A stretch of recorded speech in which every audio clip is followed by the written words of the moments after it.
শেষ নবী মোহাম্মদ রাসূলুল্লাহ সাল্লাল্লাহু আলাইহি সাল্লাম পৃথিবীর জন্য রহমত হিসেবে এসেছেন।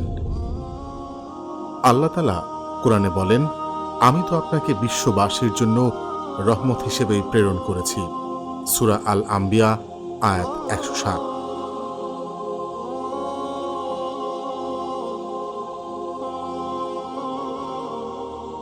বিশ্ববাসীর জন্য রহমত সর্বশেষ ও সর্বশ্রেষ্ঠ নবী হযরত মুহাম্মদ সাল্লাল্লাহু আলাইহি সাল্লামের জন্মের মাস রবিউল আওয়াল। 570 খ্রিস্টাব্দের এ মাসে তিনি পৃথিবীতে আগমন করেন। তার জন্মের সময় পৃথিবীতে অনেক অলৌকিক ঘটনা ঘটেছিল। এই ঘটনাগুলোই শ্রেষ্ঠ নবীর আগমনকে মানুষের সামনেই স্পষ্ট করে তোলে। এমনই কিছু ঘটনা আজ জানার চেষ্টা করব আমরা। বিশ্বনবী হযরত মুহাম্মদ সাল্লাল্লাহু আলাইহি সাল্লামের জন্মের কিছুদিন আগে আব্রাহার হস্তি বাহিনীর বিনাশ ঘটে।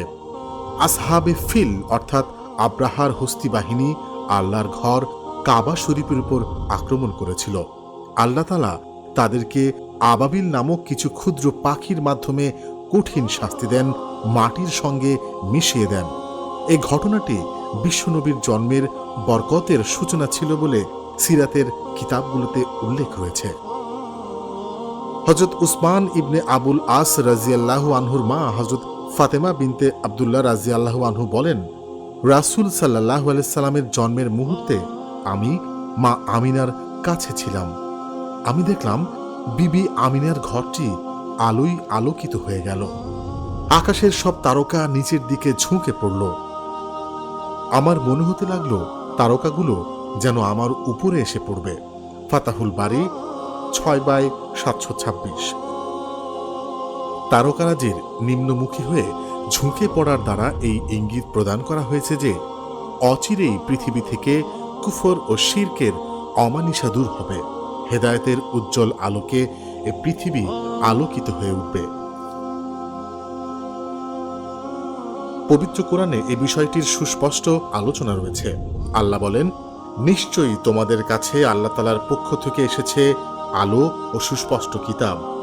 যারা তার সন্তুষ্টি কামনা করে আল্লাহ তাআলা তাদেরকে এই হেদায়েতের আলোকবর্তিকা ও কিতাবের সাহায্যে শান্তির পথে পরিচালনা করেন এবং তারাই অনুমতিক্রমে কুফর শিরকের অন্ধকার থেকে তাদেরকে হেদায়েতের পথে নিয়ে আসেন।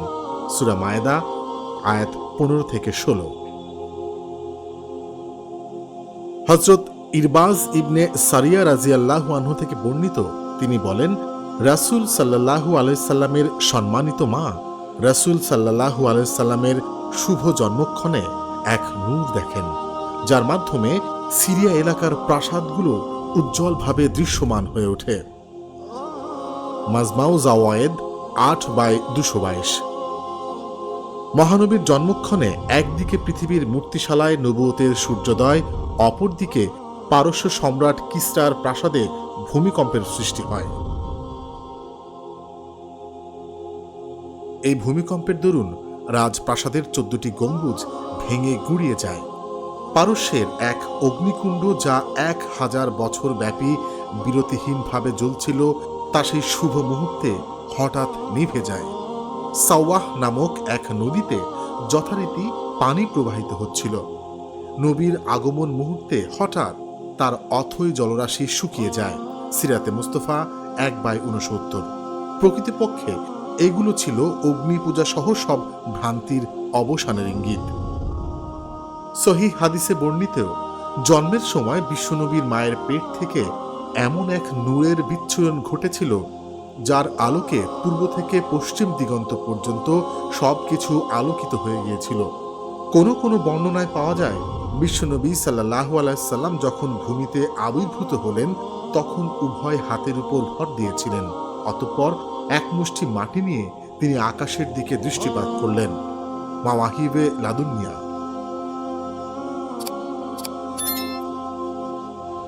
হযরত ইবনে সুফিয়ান বর্ণনা করেছেন, আয়েশা রাদিয়াল্লাহু আনহু বলেন, বিশ্বনবী সাল্লাল্লাহু আলাইহি সাল্লামের জন্মগ্রহণের সময় এক ইহুদি ব্যবসার উদ্দেশ্যে মক্কা নগরীতে বসবাস করত। যে রাতে নবী পৃথিবীতে আগমন করেন সে রাত পরবর্তী সকালে সে কুরাইশদের কাছে জিজ্ঞাসা করল, গত রাতে এই এলাকাতে কোনো শিশুর জন্ম হয়েছে কি? উপস্থিত কুরাইশ লোকেরা বলল, এই বিষয়ে আমরা কিছু জানি না। লোকটি বলল, তোমরা এ বিষয়ের অনুসন্ধান করো, কেননা এই রাতে বর্তমান উম্মতের নবী ভূমিষ্ঠ হয়েছেন। তার কাঁধের মধ্যবর্তী স্থানে একটি বিশেষ নিদর্শন রয়েছে। জন্মের পরপর শিশুটির মুখে জিন আঙ্গুল পুড়ে রাখার দরুন শিশুটি 2 দিন ধরে কারো দুধ পান করবে না। কুরাইশের লোকেরা সন্ধান করে জানতে পারল, আব্দুল মুত্তালিবের প্রিয় পুত্র আব্দুল্লাহর এক পুত্র সন্তান ভূমিষ্ঠ হয়েছে। ইহুদিকে এ সংবাদ জানানো হলে সে শিশুটিকে দেখার আগ্রহ ব্যক্ত করে বলল, চলো আমিও শিশুটিকে দেখব।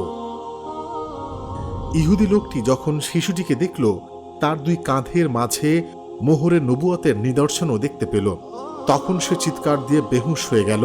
হুঁশ ফিরে আসার পর লোকটি বলল, নবুয়তে বনি ইসরায়েল আজ থেকে শেষ হয়ে গেল। হে কুরাইশ সম্প্রদায়, ভবিষ্যতে এই শিশু তোমাদের প্রতি এমন এক আক্রমণ পরিচালনা করবে যার সংবাদ পূর্ব থেকে পশ্চিম পর্যন্ত ছড়িয়ে পড়বে। ফাতহুল বারী 6/425। নবীজির জন্মের আগে বেশ কয়েক বছর আরবে দুর্ভিক্ষ দেখা দিয়েছিল। তার জন্মের বছর সেই দুর্ভিক্ষ কেটে যায়।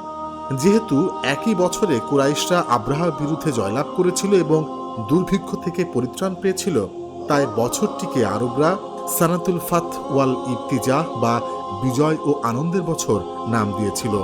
আসিরাতুল হালাবিয়া 1/78। অন্য এক বর্ণনায় এসেছে, হযরত আবু উমামা রাদিয়াল্লাহু আনহু থেকে বর্ণিত, রাসূল সাল্লাল্লাহু আলাইহি সাল্লাম বলেন, আমি তোমাদের আমার প্রাথমিক বিষয় সম্পর্কে বলেছি। আমি হলাম ইব্রাহিম আলাইহিস সালামের দোয়া ও ঈসা আলাইহিস সালামের সুসংবাদ। আমার মায়ের স্বপ্ন যা তিনি আমাকে প্রসব করার সময় দেখেছিলেন তা হলো, এমন এক নূর উদ্ভাসিত হয়েছে যার মাধ্যমে আমার আম্মাজানের জন্য সিরিয়ার প্রাসাদও উজ্জ্বল হয়েছিল। প্রিয় নবী সাল্লাল্লাহু আলাইহি সাল্লামের আম্মাজান যখন তাকে গর্ভে ধারণ করলেন, তখন অগণিত আশ্চর্য ঘটনা প্রকাশ পেয়েছিল।